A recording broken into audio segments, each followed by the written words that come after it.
உலகில் பெண் வர்க்கம் 100 கோடியாம், அதிலே நீ யாரடி? சருகாய் அன்பே நான் காத்திருக்கிறேன், எங்கே உன் காலடி? மணி சரி பார்த்து தினம் வழி பார்த்து இரு விழிகள் தேய்கிறேன்.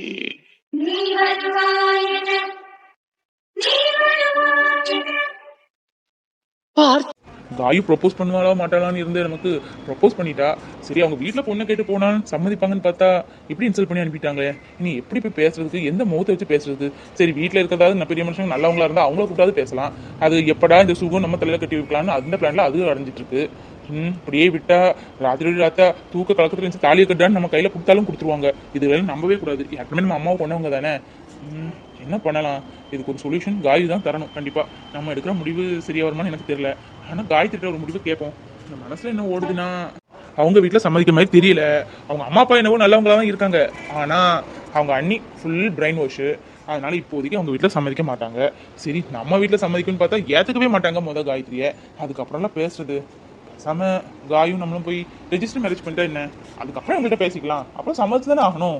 வேற வழியே இல்லைன்னா இதே தான் ஆப்ஷன். இதை காயிட்டு நாளைக்கு கண்டிப்பாக பேசியே ஆகணும். இதுக்கு சீக்கிரமா ஒரு சொல்யூஷன் கண்டுபிடிக்கணும். இப்படி விட்டா அவ்வளவுதான்.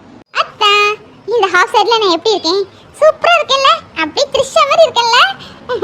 ஹாஃப் சைட்ல எனக்கு கட்டவே தெரியாது. உனக்கு சாரி ஹாஃப் சைட்லாம் பிடிக்குமே, அதுக்காக கடையில தேடி தேடி ஓடி ஓடி அலைஞ்சு எடுத்திருக்கேன். இந்த காம்பினேஷன் சூப்பரா இருக்குல்ல? அப்புறம் உனக்கு ஒரு குட் நியூஸ். நம்ம வீட்ல நம்ம கல்யாண பேச ஆரம்பிச்சிட்டாங்க. மம்மி டாடி எல்லாம் இன்னும் 2 டேஸ்ல வராங்க. நம்ம எதிர்பார்த்த நாளும் வரப்போகுது. அப்புறம் உனக்கு ஏதாவது சர்ப்ரைஸா ப்ரெசென்ட் பண்ணலாம்னு யோசிச்சுட்டு இருக்கேன். என்ன வாங்கனே தெரியல.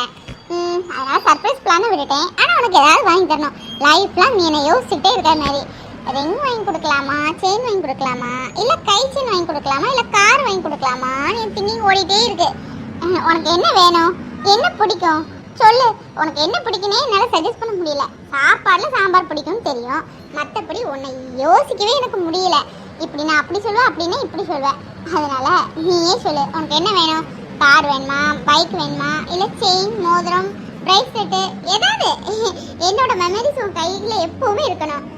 கை செயின் வாங்கி தரட்டுமா? நம்ம 2 பேரு இல்லை ஃபோட்டோ போட்டு சொல்லுதான். நடிச்சுட்டே இருக்காது, நீ நடிச்சதெல்லாம் போதும். உனக்கு என்ன ரொம்ப பிடிக்கும்னு இங்கே இருந்து கொஞ்ச நாளே நான் புரிஞ்சுக்கிட்டேன். அதான் இன்னும் போட்டு நாளை நீட்டிக்க வேண்டாம். என்ன சொல்கிற? கல்யாணம் பண்ணமா அப்படியே ஜாலியாக ஃபாரின்லாம் சுற்றி வந்தோமான்னு இருப்போம். இந்த பிஸ்னஸ் கம்பெனிலாம் கொஞ்ச நாள் ஸ்கிப் பண்ணி வை. நம்ம வெளியூர்லாம் போய் சுற்றிட்டு ஹனிமூன்லாம் முடிச்சுட்டு அதுக்கப்புறம் வந்து சேர்ந்தே 2 பேரும் இந்த ஆஃபீஸை ரன் பண்ணலாம். நம்ம கல்யாணத்தை எப்படி பண்ணலாம் சொல்லு. நம்ம 2 பேரும் டிஸ்கஸ் பண்ணோம். நம்ம கல்யாணம் தானே. இப்போலாம் கல்யாணத்தை டிஃப்ரெண்ட் ஸ்டைல்லாம் பண்ணுறாங்க. நேற்று யூடியூப் வீடியோன்னு பார்த்தேன். வானத்துல பறந்துட்டே தாலி கட்டுற மாதிரி ஃப்ளைட்ல எல்லாம் கூட வச்சு கல்யாணம் பண்றாங்க. நம்ம கல்யாணத்தை ஒரு எக்ஸாம்பிள் ஃப்ளைட்ல வச்சு தாலி கட்டுற மாதிரி வச்சுக்கலாமா? ஐயர்லாம் வேணா கூட்டிட்டு போயிடலாம். வித்தியாசமான மொமெண்டா இருக்கும்ல. அப்புறம் ரிசப்ஷன்லாம் கீழே வச்சுக்கலாம். என்ன சொல்ற சுகு? இங்க பாரு, தேவையில்லாத ஆசையும் கற்பனையும் மனசுல வளர்த்துக்காத. சாரி, காயு என்கிட்ட ப்ரொப்போஸ் பண்ணவே இல்லை. நான் எவ்வளவோ நாளைக்கு முன்னாடியே அவள்கிட்ட என் மனசுல உள்ளதுன்னு சொல்லிட்டேன். அவளை ப்ரொப்போஸ் பண்ண வைக்கணுங்கிறதுக்காக, அவளை கடுப்பேற்றணுங்கிறதுக்காக தான் உன்னை வச்சு சின்னதாக கெயின் பண்ணேன். மற்றபடி மனசால கூட நான் உன்னை நினச்சி பார்த்ததே கிடையாது. ப்ளீஸ், நான் பண்ணதுக்கு சாரி. இந்த கல்யாண ஆசை இதெல்லாம் இப்போவே நிப்பாட்டிக்கோ. உனக்கு நல்ல மாப்பிள்ளையா உங்கள் வீட்டில் பார்ப்பாங்க. உங்கள் வீட்டில் பணத்துக்கோ இல்லை உனக்கு அழகுக்கோ எந்த குறவும் இல்லை. அவங்ககிட்ட சொல்லி நல்ல மாப்பிள்ளையா கூடி சீக்கிரம் பார்த்து ஒரே மனவடையில் வேணா 2 கல்யாணம் முடிக்கிற மாதிரி பண்ணலாம். என்ன சொல்ற? எனக்கு புரியல. யாரு அந்த காயுவா? அவளை இம்ப்ரெஸ் பண்றதுக்கு என்ன யூஸ் பண்ணிக்கிட்டியா? இங்க பாரு, நீ ஏதோ விளையாட்டு காமிக்கிறேன், எனக்கு புரியுது. விளையாடாத. என்ன சுகு, 2 பேரும் சேர்ந்து பத்திரிக்கை மாடல்லாம் பார்த்துட்டீங்களா? ஃபோனில் எல்லாத்துக்கும் அனுப்பி வச்சாங்களாமே. சீக்கிரமாக செலக்ட் பண்ணுங்க. நாளைக்கு வேணா கடைக்கு போவோம். கடையிலையும் கொஞ்சம் பர்டிகுலர் டிசைனாக வச்சிருப்பாங்க. இது பிடிக்கும், அங்கே போய் செலக்ட் பண்ணிக்கலாம். கௌதம், கல்யாணத்தை பற்றி என்ன யோசிச்சு வச்சிருக்கேன்? ஒரு 2 மாசத்துல வச்சிடலாமா, இல்லை ஒரு 6 மாதம் போகட்டுமா? அங்கிள் ஆண்டி என்ன சொல்றாங்கன்னா சீக்கிரமாக முடிச்சிடலான்னு சொல்றாங்க. என் மனசே அதான் சரின்னு படுது. இங்க பாருங்க, உங்கள்கிட்ட அன்னைக்கு சொன்னதுதான் இன்னைக்கும் சொல்றேன். என் லைஃப்ல தேவையில்லாம கிராஸ் ஆகாதீங்க. உங்கள்கிட்ட நான் பேசினது கூட இல்லை. இவ்வளவு நாள் இல்லாத அக்கறை திடீர்னு எப்படி பொட்டிக்கிட்டு வருது? நான் தான் அன்னைக்கே சொல்லிட்டேன், என் லைஃபை நான் பார்த்துப்பேன், உங்க வேலை என்னமோ அதை மட்டும் பாருங்கன்னு சொல்லிட்டேன்ல. அப்புறம் என்ன, சும்மா இருக்கிற சுகுவை ஏற்றி விட்டு அவ மனசுல கல்யாண ஆசையை வளர்த்து விட்டு இதெல்லாம் உங்க வேலை தானே. கௌதம், அவங்க ஒண்ணு என்ன ஏற்றி விடல. அவங்க ஏற்றி விடுறதுக்கு நான் ஒன்றும் சின்ன குழந்தை கிடையாது. எனக்கும் அறிவு இருக்கு. இங்க பாரு கௌதம், உனக்கு தெரியாது நான் உன்னை பின்னாடி சுத்தி சுத்தி வரலாம், உனக்கு தெரியாதா? என்னது சுத்தி சுத்தி வந்தியா? எப்போ சுத்தி வந்த? ஞாபகம் வந்துட்டு. நான் நல்ல பிசினஸ்ல ஒரு பெரிய ஆளா வந்துட்டேன். நிறைய ஃபேக்டரி வாங்கியிருக்கேன். பெரிய பிசினஸ் மேன் ஆகிட்டேன். கையில நல்ல காசு பொருள் எதுவும் தெரிஞ்சதுக்கு அப்புறம் தானே சுத்தி வந்தேன். அதுக்கு முன்னாடிலாம் எங்க போயிருந்தேன்? எங்க அம்மா இறந்தப்போ என்ன என்னன்னு கேட்கறதுக்கு நாதி கிடையாதே. இதா இவங்க கூட சித்தி கொடுமை என்ன என்னெல்லாம் டார்ச்சர் பண்ணிருப்பாங்க. அப்போ உங்க அம்மா அப்பெல்லாம் நல்ல வசதி தானே இருந்தாங்க. என்னை கூட்டிட்டு போய் உங்க வீட்டுல விட்டு ஒரு படிக்கிறதுக்கு கூட எனக்கு ஒரு இது பண்ணலையே. அப்பமா பண்ணாதவங்க திடீர்னு காசு வந்ததுக்கு அப்புறம் மகளை கொண்டு விடுறது என்ன, கல்யாண பேச்சு பேசுறது என்ன, எனக்கே ஆச்சரியமா இருக்கு இங்க நடக்கிறதெல்லாம் பாக்குறதுக்கு. என்ன கௌதம் பேசுற நீ?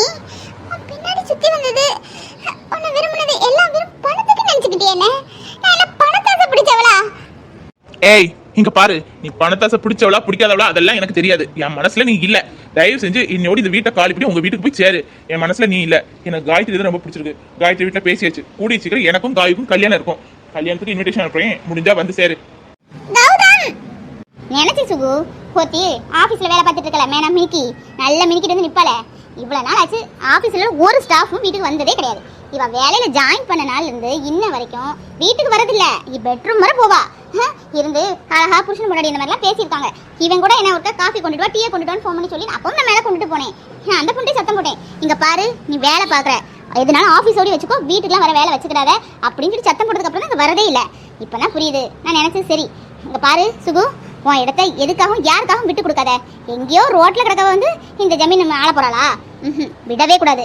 பாத்துக்கலாம் அவளா நம்மளான்னு. நீ ஒன்றும் கவலைப்படாத, நான் இருக்கேன். உன் கல்யாணத்தை நேர்வழியில நடத்தலைன்னா மறைமுகமாக நடத்தி காமிக்கிறேன். இல்ல ஆனா அவளுக்கு வீட்டுல அலைன்ஸ் பாத்துட்டாங்க. கூடி சீக்கிரம் எனக்கு கல்யாணம் இருக்கும். நாங்க வேலைக்கு வரதையும் உண்மைக்கு பிடிக்கலன்னு தானே சொன்னான். இவர் என்னடா அந்த பொண்ணு லவ் பண்றதா சொல்றாரு. எனக்கு குழப்பமா இருக்கு ஆண்டி. ஃபோன் பண்ணா எடுக்கிறதே இல்லை. சில நேரம் பிளாக் லிஸ்ட்ல போட்டு விட்டுருக்காரு. நம்மளே வர வேண்டியதா இருக்கு. எத்தனை மட்டும் சொல்லியாச்சு தான் நான் பொண்ணு தான் விரும்புறேன், எங்க அக்கா இருந்த இடத்துக்கு நான் வரணும்னு ஆசைப்படுறேன். எத்தனை தடவை சொல்லியாச்சு. ஏன் புரிஞ்சுக்க மாட்டேக்காரு? வீட்டில் வேற கல்யாணத்துக்கு ப்ரெஷர் மேலே ப்ரெஷர் பண்ணிட்டு இருக்காங்க. இதுக்கு மேலே என்னால் சமாளிக்க முடியாது. இன்னும் ரொம்ப ப்ரெஷர் கொடுத்தாங்க. ஒன்று என் துணி லக்கேஜ் எல்லாம் போய்கிட்டு இங்கே ராத்திரி வந்துடுவேன். இல்லை வேற ஏதாவது முடிவு நான் பாட்டு தேடிப்பேன். இன்னைக்கு அவர்கிட்ட 2ல் 1 கேட்டே ஆகணும். கிளவி கிளவி அடடே லெச்சு வாமா வா. உனக்கு 100 ஆயுசு. நேற்று தான் இதே நேரத்துக்கு நினச்சிக்கிட்டு இருந்தேன். இந்த பிள்ளைய காணுமே வரதே இல்லையே, என்ன செய்தாலோ கல்யாணம் காட்சி ஆகிட்டோ என்னமோ ஒரு வார்த்தை சொல்லலையே நினச்சிக்கிட்டு இருந்தேன். சரியா வந்துட்டு பத்தியா நம்ம மனசில் என்ன நினைக்கிறேன் சரியா இருக்கும். பரவாயில்ல பாட்டி, நீயாவது என்ன நினச்சியே தேடினியே, அது வரைக்கும் சந்தோஷம் தான். உன் பேரன் இருக்காரா? இருக்காருமா. அவன் கணக்கு பார்த்துட்டு இருக்கான். ஏதோ கணக்கு பார்த்துட்டு இந்த மவளை வெளியே கூட்டிட்டு போகணும்னு சொல்லிட்டு இருந்தான். அதான் உள்ள கணக்கு பார்த்துட்டு இருக்கான். கூப்பிடணுமா? சரி சரி அவன் கணக்கு பார்த்து முடியட்டும். எப்படி அவன்கிட்ட பேசலாம் வந்திருப்பேன்னு எனக்கு தெரியும். அது வரையும் இந்த மாடியெல்லாம் ஒற்றா கிடக்கு, தூசியும் துப்பட்டியுமா இருக்கு. அந்த வயசான காலத்துல முடியுமா? அவன் எங்க வீட்டில் இருக்கான். வீட்டில் இருந்தா சொல்லலாம். நேற்று யோசிச்சுட்டு இருந்தேன், அந்த பிள்ளை வந்தா நெடுன்னு வளர்ந்துருக்க, கையை வச்சுக்கிட்டே அவளை ஒற்றையும் எடுத்துருவாளே அப்படின்னு தேடினேன்.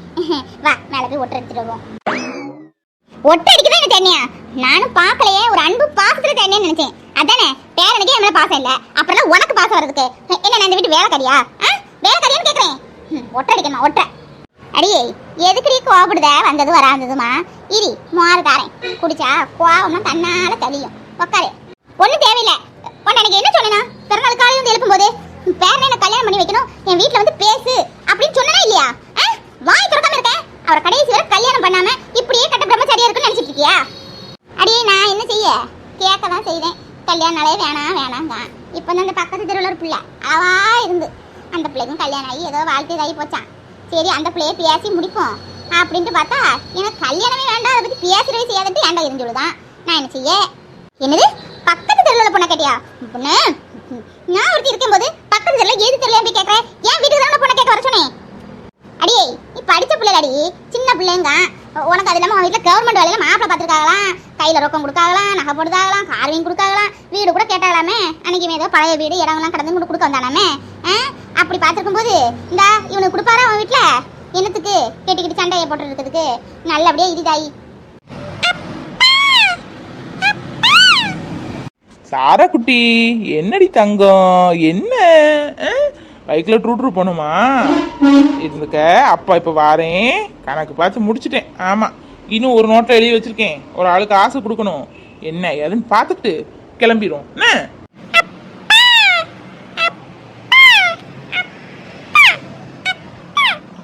ஒருத்தி கல்லு குத்தி மாதிரி வந்து நிற்கலன்னு கொஞ்சமாவது கண்ணு தெரியுதா? பிள்ளைகிட்ட கொஞ்சிட்டு கிடப்பாரு பிள்ளைகிட்ட. அடட ஆமாம் இது அக்கா இல்ல சாரா குட்டி, பாட்டி. பார்க்க தான் அக்கா மாதிரி இருப்பா, ஆனா பேசி பார்த்தா பாட்டி மாதிரி பேசுவா. என்ன லட்சு, இந்த பக்கம் அந்த மாதிரி இருக்கு? மாப்பிள்ளையெல்லாம் பார்த்தாச்சோ? முகத்துல கல்யாணக்கெல்லாம் கிட்டுது. ஓ, 1000 தான் இருந்தாலும் அத்தாங்காரனாச்சே, சொல்லிட்டு போலான்னு இருந்தியோ? கண்டிப்பா வருவேன். நீ சொன்னாலும் சொல்லாட்டாலும் உன் கல்யாணத்துக்கு ஆளா வந்து நிக்கிறது நான் தான். மாமா கடுப்பேத்தாத, நான் எதுக்கு வந்துட்டேன்னு உனக்கு தெரியும்.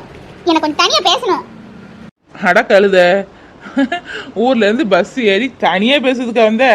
போ, வீட்டுல ரூமா கட்டி போட்டிருக்கு, ரூமுக்காக பஞ்சம். தனியா நின்று எவ்வளவு நேரம்னாலும் பேசிக்க. இதுக்கு போட்டு வந்திருக்கா பேரு. பாவம், அவங்க வீட்டுல ரூம் இல்லைல்ல. அடே சும்மா இருடா, கேளிக்கு ஒரு அளவு இல்ல. அந்த பிள்ளை என்னமோ உன்ட்ட பேசணுமா, அதான் அந்த வேணா வெயில மாக்கு வந்திருக்கு. போ, என்ன வந்து கேப்பியா? அதை விட்டுட்டு கேளியும் கிட்டலும் பேசிக்கிட்டு. பாட்டி, எனக்கு விட்டு பேச வேண்டியது நிறைய இருக்கு. ஒழுங்கா கொல்லப்படத்துல வர சொல்லு, நான் போறேன். ஏய், என்னடி பேசணும்? தனியா வந்து அப்படி பேசுறதுக்கு என்ன இருக்கு? எதுவா இருந்தாலும் சீக்கிரம் சொல்லு. எனக்கு சாரா குட்டியை கூட்டிட்டு வெளியே போகணும். அது அப்பா அப்பான்னு தேடிக்கிட்டே இருக்கும். உனக்கு நான்லாம் முக்கியமே இல்ல என்ன? கொஞ்சம் கோமாளி, எனக்கு ஏதாவது முக்கியத்துவம் கொடுக்கியா? ஆமா, அந்த குழந்தை எதுக்கு உன்னை அப்பான்னு கூப்பிடுது? தெரிஞ்சவங்களா இருந்தாலும் ஒரு அண்ணன் ஒரு மாமா அங்கிள்னு சொல்லி கொடுக்கலாம். அதை விட்டுட்டு அப்பா அப்பான்னு எதுக்கு கூப்பிட்டு இருக்கு? எனக்கு அது சுத்தமா பிடிக்கல. இதை கேட்கறதுக்கா மெனக்கட்டு பஸ் ஏறி வந்த? ஊருக்கட்டவளே, சின்ன குழந்தை, ஒரு அப்பான்னு யாரையும் பொசுக்குன்னு கூட்ட முடியுமா? கூப்பிடுதுன்னா அப்ப அது மனசு நம்ம எந்த அளவுக்கு பதிஞ்சிருந்தா அப்பான்னு கூப்பிடும். சின்ன குழந்தை கூப்பிடுறத போட்டு காரணமா பேசிக்கிட்டு இப்ப என்னடி உனக்கு? அதான் நானும் கேக்குறேன், அந்த குழந்தை எதுக்கு உன்னை அப்பான்னு கூப்பிடணும்? அது நல்லா இல்ல. அவங்க அம்மாவும் பேசாம கேட்டுட்டு இருக்காங்க. அன்னைக்கு பர்த்டேக்கும் பார்த்தேன், அப்பா அப்பான்னு கூப்பிடுது. அவங்க பேசாம நிக்காங்க. அவங்க சொல்லி கொடுக்க வேண்டாம்? அப்பான்னு கூப்பிடக்கூடாது, அங்கிள்னு கூப்பிடு, இல்ல அண்ணான்னு கூப்பிடுன்னு. ஏய், என் விஷயத்துல நீ தலையிடாத. என் விஷயத்துல நீ மூக்கு நுழைக்கணும்னு எந்த அவசியமும் இல்லை. உனக்கு இதுக்கு நான் பதில் சொல்லணும் அவசியம் இல்லை. நீ வந்த வேலை என்னமோ அதை பேசிக்கிட்டு போயிட்டே இரு. தேவையில்லாம ஏதாவது பேசின நடக்குது வேற. ஓ அப்படி, கண்டவங்களா ரொம்ப முக்கியமா போனாங்க. இப்போ நான் மட்டும் 3வது மனுஷியா தெரியுறேன் இல்ல? சரி, அதெல்லாம் நான் அப்புறமா பாத்துக்கிறேன். இப்ப நான் வந்ததே பேசுறேன். இங்க பார் மாமா, உன்ட நிறைய மட்டும் சொல்லியாச்சு. எங்க வீட்ல இருந்து பொண்ணை கேளுன்னு. எங்க வீட்டுல கவர்மெண்ட் வேலைன்னு சொல்றாங்க, அந்த வேலைன்னு சொல்றாங்க, இந்த வேலைன்னு சொல்றாங்க. மாப்பிள்ள வந்துகிட்டே இருக்கான். வீட்டுல இப்போ ஒரு மாப்பிள்ள பார்த்து எல்லாம் செட் ஆயாச்சு. கூடிய சீக்கிரம் நிச்சயதார்த்தம் கல்யாணம் பேசிட்டு இருக்காங்க. எனக்கு சுத்தமா இதுல விருப்பமே இல்ல. எங்க அக்கா எந்த இடத்துல நான் இருக்கணும்னு ஆசைப்படுறேன், அவ்வளவுதான். உன்னை நல்லா பாத்துப்பேன், பயப்படாத. நான் படிச்சிருக்கேன், என் வயசு, என் இதெல்லாம் விட்டுரு. எங்க அக்கா மாதிரி என்னை யோசிச்சு பாரு. நான் அதுக்கு தான் உன்ட்ட பேச வந்தேன். இதையே நீ எத்தனை தரம் தான் என்கிட்ட சொல்லுவேன்? நானும் இதுக்கு பதில் எத்தனை தரம் தான் உன்ட்ட சொன்னதே சொல்லணும்னு எனக்கே புரியல. இருந்தாலும் சொல்லிதான் ஆகணும். இங்க பாரு, நீ சின்ன பொண்ணு, வயசு அந்த மாதிரி. அதெல்லாம் எனக்கு தப்பெல்லாம் சொல்லலை. உங்க வீட்டுல மாப்பிள்ளை பார்க்காங்களா? நல்ல மாப்பிள்ளைய பார்க்காங்களா? தயவு செஞ்சு கழுத்தை நீட்டி கல்யாணத்தை முடிச்சுட்டு சந்தோஷமா இரு. என்னெல்லாம் நீ யோசிக்க வேண்டாம், சரியா? உங்க அக்கா இருந்த இடத்த யாராலையுமே ஃபுல்ஃபில் பண்ண முடியாது. அவளை பத்தி பேசுறதுக்கே முதல் தகுதி கிடையாது. அப்படி ஒரு பொண்டாட்டி எனக்கு அமைஞ்சிருக்கா. என்ன பண்ண, என் நேர பலன். அவ கூட என்னால் வாழ்க்கையை வாழ முடியாம போச்சு. இருந்தாலும் மனசுல இன்னும் நாங்கள் வாழ்ந்துட்டு தான் இருக்கோம், சரியா? என்னை பத்தி நீ ஒன்றும் கவலைப்பட வேண்டாம். உன் வாழ்க்கை என்னமோ அதை பார்த்து போயிட்டே இரு. இதுதான் ஒரே பதில். இன்னும் சும்மா போனை போட்டுட்டு இருக்குது, இந்த வாய்ஸ் மெசேஜ் அனுப்புது, இதெல்லாம் வச்சுக்கிடாத. இதெல்லாம் எனக்கு பிடிக்காது. எல்லாம் ஒரு அளவுக்கு தான். அதான் எல்லாம் பிளாக் பண்ணி விட்டுட்டேன். அப்போ உன் முடிவு இதுதான் இல்ல? இதாண்டி என் முடிவு. ஆரம்பத்துல இருந்தே இதானே சொல்லிட்டு இருக்கேன். நீ தான் கேட்காம என்னெல்லாமோ உளறிக்கிட்டு இருக்க. நீ உளறதுக்குலாம் நாள் ஆக முடியாதுல்ல. ஓ அப்படி, நான் அப்ப உங்க பின்னாடியே சுத்தி என் நேரத்தை வேஸ்ட் ஆக்கிட்டு இருக்கேன்னு சொல்ல வரீங்க இல்ல? உங்க முடிவு நீங்க சொல்லிட்டீங்களே, என் முடிவை இன்னொரு தடவை நான் சொல்றேன். எங்க அக்கா வாழ்ந்த இடத்துல நான் வாழ்வேன். இல்லன்னா எனக்கு ஒரு வாழ்க்கையே தேவையில்லை. பாத்துக்கிறேன். இன்னும் இந்த லட்சு இந்த உலகத்தை விட்டு போயிட்டான்னு சொன்னா கூட நீங்க என்ன வந்து பார்க்க வரக்கூடாது. இன்னொரு ஆள் கூட மட்டும் கல்யாணம் நடக்கட்டும், அப்ப தெரியும் என்ன நடக்குன்னு. நான் வரேன். சாப்பிட்னாலே வெறுப்பா இருக்கு சார். எங்க அம்மாலாம் சாப்பாடு எப்படி பண்ணி கொடுப்பாங்க? கிச்சன்ல பண்ணும் போதே பெட்ரூம்ல அவ்வளவு வாசம் அடிக்கும். அந்த வாசனையிலே சாப்பிட்ட மாதிரி ஃபீலா இருக்கும். அவ்வளவு டேஸ்டா சாப்பிட்டுட்டு இவ்வளவு மட்டமா சாப்பிட்டா பிடிக்கவே இல்லை. வயிறு வேற பல்சர் ப்ராப்ளம் வந்திருக்குமோ என்னன்னு தோணுது. என்ன பண்ண, எல்லாம் பொண்டாட்டி பிள்ளைல காப்பாற்றணுங்கிறதுக்காக தான் சாப்பாடை பார்க்காம, மழை தண்ணி பார்க்காம, உடம்பு சூழ்நிலையை பார்க்காம இப்படி வெளியூர்ல வந்து வேலை பார்க்க வேண்டியதா இருக்கு. ஆனா நான் நேற்று ஒரு இட்லி கடையில் போய் சாப்பிட்டேன். இந்த பக்கத்துல தான் ஒரு 1 கிலோமீட்டர் இருக்கும்னு நினைக்கிறேன். அது கூட இருக்காது, பைக்ல போனா 10 நிமிஷம் தான். இட்லி கடை என்ன ஆரம்பிச்சிருக்காங்கன்னு சொன்னாங்க தெரிஞ்சவங்க. சாப்பிட போனேன், இட்லி சூப்பரா இருந்தது. டேஸ்ட் அப்படி இருந்துச்சு, சாப்பிட்டுட்டே இருக்கலாம். இட்லி பஞ்சு போல இருந்து, சாம்பார், 3 வகை சட்னி, கூட இட்லி பொடி வேற, ரொம்ப நல்லா இருந்து பாத்துக்கோங்க. இப்பதான் ஸ்டார்ட் பண்ணிருக்காங்கன்னு நினைக்கிறேன். காசும் பரவாயில்ல, அஃபோர்டபுளா இருந்துச்சு. அதான் உங்கள்கிட்ட கேட்டுட்டு வந்தேன், நீங்க காலை சாப்பாடு, மத்தியானம் சாப்பாடு, நைட்டு வேண்டாம், மத்தியானத்துக்கும் காலையிலைக்கும் நாங்க சொல்ற மெனு செஞ்சு கொடுப்பீங்களா, காசை பத்தி பிரச்சனை இல்லை, நாங்க தந்துடலாம் அப்படின்னு கேட்டுட்டு வந்தோம். அப்படியா? சாப்பாடு உண்மையிலேயே நல்லா இருந்துச்சா? நம்ப வழியில இப்பதான் நம்ம கொண்டு தரவரும் ஆரம்பத்தில் நல்லா கொண்டு தந்தாரு, நம்பி வாங்கினோம். இப்ப பாருங்க, உப்பும் இல்ல உரப்பும் இல்ல, சப்புன்னு அவிச்சு வச்சாப்புல இருக்கு. ஐயோ அப்படி இல்லை சார், இது நல்லா இருந்துச்சு. ஒரு சின்ன வயசு லேடியும் ஒரு வயசான அம்மாவும் நடத்திட்டு இருக்காங்க. நல்லா இருக்கு, நம்ம வீட்டில் பண்ண மாதிரியே இருக்கு. வீட்டில் பண்ணதை விட ஒரு பொடி டேஸ்ட் அதிகமாக தான் இருக்கு. சாம்பார்னா சும்மா போரியே குடிச்சிடலாம், அவ்வளோ ருசி.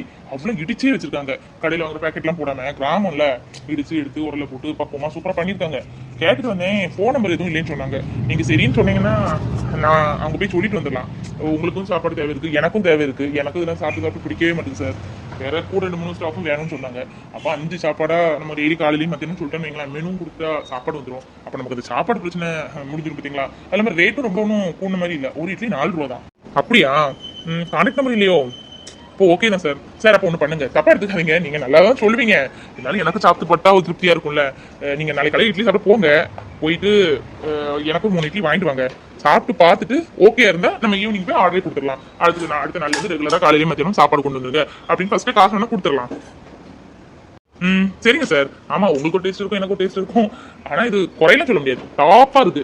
நாளைக்கு காலையில் சாப்பிட்டு உங்களுக்கு ஒரு பார்சல் வாங்கிட்டு வந்துருக்கேன். சாப்பிட்டு பார்த்து ஓகேனா சொல்லுங்க, நம்ம மத்தியானத்துக்கு அப்புறம் பைக் எடுத்துட்டு போய் எத்தனை பேருக்கு சாப்பாடு தேவையோ பைசா கொடுத்துட்டே வந்துடலாம். அப்புறம் வேணா நம்ம சாப்பிட்டு வாங்கிக்கலாம். சரிங்க சார். எப்படியோ இந்த சாப்பாடு பிரச்சனை தான் சரிதான், சாப்பாடை பார்த்தாலே கோபமா வருது.